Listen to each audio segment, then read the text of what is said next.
Workout 19, take 2. So the reason it's take 2 is because I was talking way too long in the other video. So it was like 10 minutes. I'm like, gosh, I gotta make these shorter, and I apologize for that. I like to ramble, but I think I'm also being, talking some sense and, trying to give you guys a good explanation and demonstration of the workouts. So here we go. Tabatas tomorrow for workout 19, okay? It's gonna be Thursday tomorrow. So Tabatas are gonna be 20 seconds on, 10 seconds off for 8 sets, okay? Total of 4 minutes. Really, it's 3 minutes and 50 seconds because that last 10 seconds, you're done. Once you're done with those 8 rounds, okay, of the one movement, you'll rest a minute and go into your next movement. So tomorrow our movements, okay, are gonna be a double dumbbell or kettlebell swing. If you're using 2 dumbbells, you're gonna do a skier swing, okay? And that's where the dumbbells are gonna be on the outside of the body versus in between the legs. Your second movement is a hand release push-up, okay? That's where you're gonna do a normal push-up. When your chest touches the ground, you're gonna bring your hands off the ground, okay? That way we're making sure we're getting full range of motion.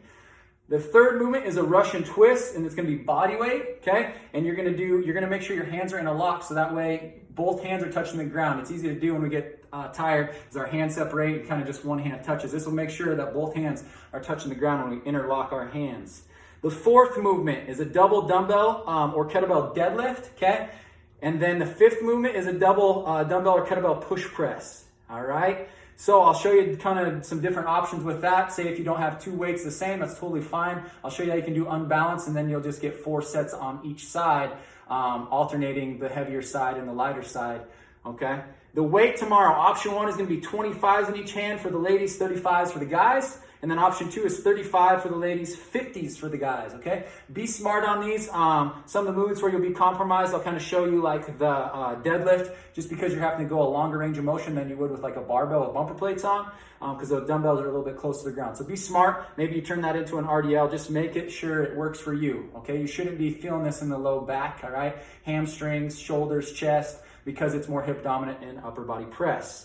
All right, so when you send in your workout tomorrow, you're gonna record the weights that you used and then the total reps per movement. So if I did, I'll say on the push-ups right here, I did 10 every round or something close to that. Say my total was 80, that's averaging 10. So I'm gonna say I did hand release push-ups, 80. Double dumbbell swings, okay, so skier swings, I did 100, okay? So you're just gonna send 100, 80, and whatever you get for the reps. Your Russian twist probably be a little bit higher just because it's gonna be a quicker movement, okay?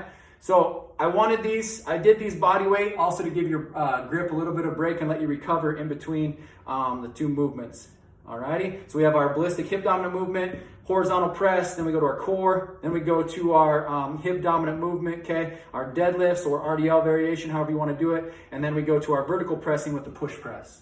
Okay, so I'll go ahead and demonstrate the movements quickly and I'll send it off to you. Love this weather though, by the way, it's beautiful.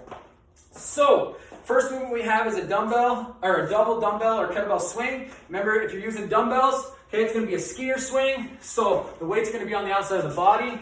It's a hip dominant movement, so we're hinging, okay, loading those hamstrings. Make sure you're hinging at the hips. I don't want it to be a squat where your torso stays upright and there's been a lot of bend to the knees. The knees should just stay soft, and then that range of motion happens at the hips mostly, okay? A little bit of knee bend, but more range of motion at the hips, so we load those hamstrings. So that skier swing, again, is gonna look like this, okay? Pull back, load the hips, boom, spring forward. Make sure you're not letting those dumbbells reach out and away from you, okay? So I don't want to reach away. I kind of want to keep those armpits closed. If the elbows are slightly bent, that's fine, okay? Arms are going back, hips go back, okay? Hips extend, arms float. If you're swinging the 2 kettlebells in between your legs. So here I have a 35 and a 25 like I talked about. So this first set, I would swing the heavier weight my right side, and then I would switch it to the left side, okay? So sprints, it's 20 on, okay? Boom. So don't let it rotate you either, that heavier side. Then the next set, I would just switch hands, okay? So that's or if you just have 1 dumbbell or 1 kettlebell, if you have 1 dumbbell, you're just gonna do more of a Russian swing, just like you would with your 1 kettlebell, totally fine. After that, you'll rest a minute after you do your 8 full sets of that 1 movement. Hand release push-ups, okay? You're gonna do a regular push-up coming down when your chest hits the ground though, okay? You're gonna bring your hands off the ground. Okay, and then press back up. Hips and shoulders rise at the same ground. If you're doing modified on the knees, okay, you're shortening the length of the lever, So, same thing. Hand in these push-ups. Getting as many reps as you can in the 20 seconds, rest for 10, and so forth, just like all the other movements. Your Russian twist, body weight, feet are off the ground, interlock the hands, okay? Touch the hands on each side. Keeping the shoulders somewhat squared, just so we're not getting a lot of rotation, okay? A little bit of upper back rotation is fine. We don't want a lot of twisting at the low back, okay? I don't want this killing your low back. I want you feeling the core, so you're kind of staying in this modified hollow body position because your legs are bent, and then touching, staying square, okay? Not rotating like this, okay? Resist that. Touch the hands, okay? So a little bit of a stretch, a little bit of a twist, but it's more from the upper body. After you're done with your Russian twist, you're gonna go into that double dumbbell or kettlebell deadlift, and these are gonna be on the outside of the legs, okay? So we have to do a little bit further range of motion like we talked about. So if this is too low for you, when you get to the ground, say you round like this, we don't want to go there. Either it's a movement pattern issue that we need to fix, where keeping that chest out, shoulders back, chest open, and hips back, okay? So that back is flat.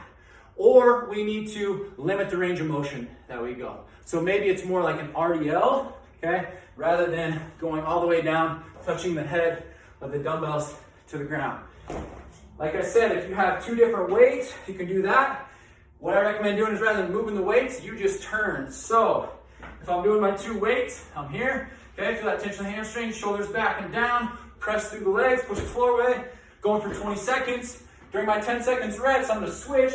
Therefore, I'm going heavy on the left side, okay? So you would get 4 sets on each side within those 8 sets. Last movement, okay, is a double dumbbell kettlebell push press.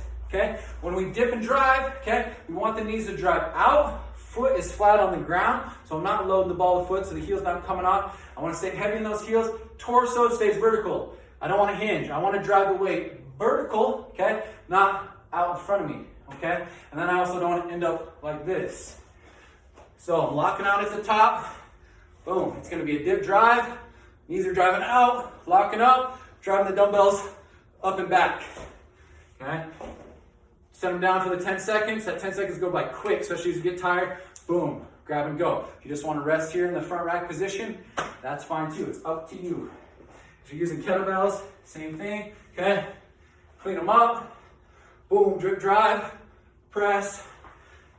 Opposite, okay? Switch them, and then you're going right, left hand heavy this time, right hand heavy the next.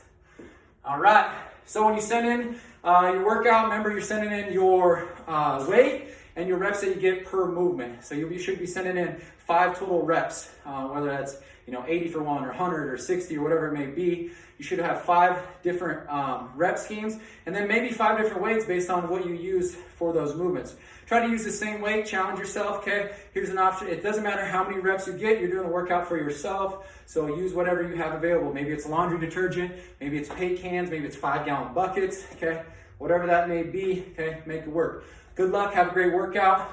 All right, we'll see you next time.